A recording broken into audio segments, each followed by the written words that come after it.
কবে গৌরবনে সুরধ্বনি তটে হারাধে হা কৃষ্ণ বলে কাঁদিয়া বেড়াইব দেহ সুখ ছাড়ি নানা লতা তরু তলে সপচে গৃহেতে মাগিয়া খাইব পিব সরস্বতীর জল পুলিনে পুলিনে গড়াগড়ি দেব করে কৃষ্ণ কোলাহল।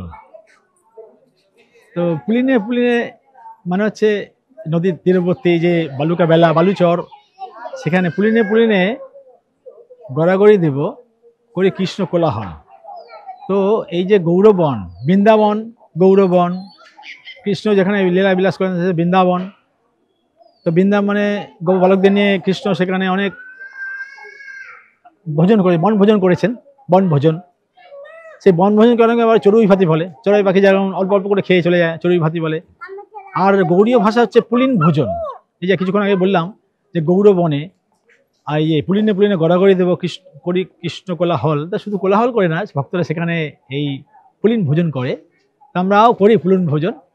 কোথায় করি না, গৌড় ভিলা, হ্যাঁ কালনপুরে সেখানে বন আছে, গৌড় ভিলা করি। তো খুব আনন্দ হয়। আবার সেখানে ব্রহ্মচারী সমস্ত ব্রহ্মচারীদের নিয়ে সেখানে এই ফরাসি ভাষা পিকনিক, ফরাসি থেকে এসছে পিকনিক, সেখানে পিকনিক হয়, সেখানে কিছু দেয় আমাদেরকে, উপহার দেয়, খুব আনন্দ লাগে। তো এই যে পিকনিক, এই কথাটা এসছে ফরাসি থেকে, পিকনিকিং থেকে এসছে কথাটা। হ্যাঁ, তো বৃন্দাবনে তো আমরা দেখেছি কৃষ্ণ পিকনিক করছে, হ্যাঁ বনভোজন করছে ভক্তদের নিয়ে আর গরু বালকদের নিয়ে। আর আমরা এখানে করি, আমরা দুবার হয়, আমাদের হয় একবার শীতকালেই দুবার হয়, গৌড় ভিলাতে হয়, একবার গঙ্গার বক্ষে নৌকো নৌকো নৌকো নিয়ে হয়। তো খুব আনন্দ হয়।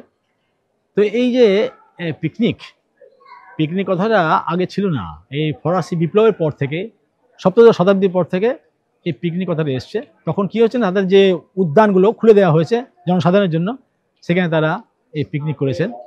তো আজকে কেন সেই আলোচনা করছি, যে এর জন্য এই 18ই জুন ওয়ার্ল্ড পিকনিক ডে।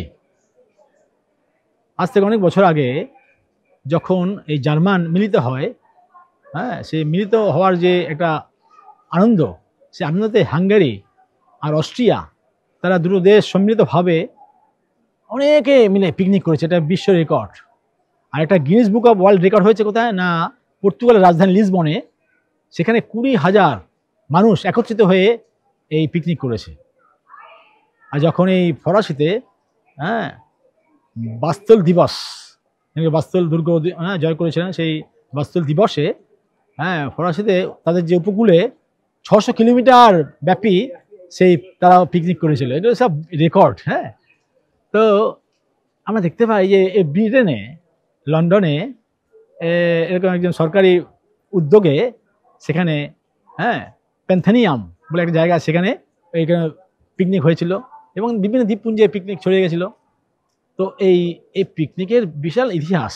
হ্যাঁ, জাপানে আমরা দেখি যখন একটা বাগানে যখন চেরি ফুল ফোটে, চেরি ফুলের যে সৌরভ, সেই সৌরভ দেখার জন্য লোক বেরিয়ে যায় ঘর থেকে এবং সেখানে বনভোজন আয়োজন করে।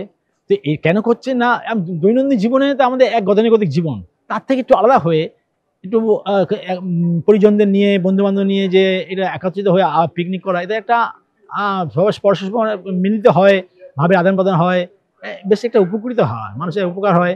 তো আজকে সেই দিন 18ই জুন বিশ্ব পিকনিক দিবসে আপনাকে জানাই আন্তরিক শুভেচ্ছা। আমাদের মায়াপুরে তো প্রতিদিন এই গতকালকে হয়েছিল, সমাধি মন্দিরে অনেকেই একত্রিত হয়েছিল।